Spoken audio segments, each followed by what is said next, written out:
निरगुडसर तालुका आंबेगाव येथील विविध कार्यकारी सोसायटीचे माजी अध्यक्ष आणि सामाजिक कार्यकर्ते ज्ञानेश्वर मारुती तावरे वय 60 यांचा अकस्मात मृत्यू झाला असल्याची घटना घडली. याबाबत नवनाथ तुकाराम तावरे यांनी पारगाव पोलीस ठाण्यात खबर दिली आहे. पारगाव पोलिसांनी दिलेल्या माहितीनुसार फिर्यादी नवनाथ तुकाराम तावरे हे त्यांच्या मोटार वायडिंगच्या दुकानात सकाळी गेले असता त्यांना चुलत भाऊ अक्षय बाळासाहेब तावरे यांनी फोन करून सांगितले की हाडोळा येथील शेतामध्ये माझे चुलते ज्ञानेश्वर मारुती तावरे वय 60 यांना इलेक्ट्रिक मोटारच्या स्टार्टर बॉक्सचा करंट लागून ते बेशुद्ध पडले आहेत. त्यावेळी फिर्यादी नवनाथ तावरे व चुलत भाऊ अक्षय तावरे ज्ञानेश्वर तावरे यांना पुढील उपचारासाठी रुग्णवाहिकेद्वारे मंचर येथील उपजिल्हा रुग्णालयात उपचारासाठी घेऊन गेले.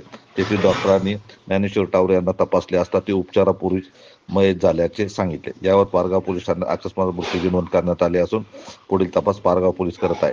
ज्ञानेश्वर तावरे यांनी निरगुडसर विविध कार्यकारी सोसायटीचे माजी अध्यक्ष म्हणून काम केले होते. सामाजिक कार्यात त्यांची गावात ओळख होती. त्यांच्या मागे पत्नी, 2 मुले, सुना, नातवंडे असा परिवार असून त्यांच्या अचानक जाण्याने निरगुडसर गावासह पंचक्रोशीत हळहळ व्यक्त केली जात आहे.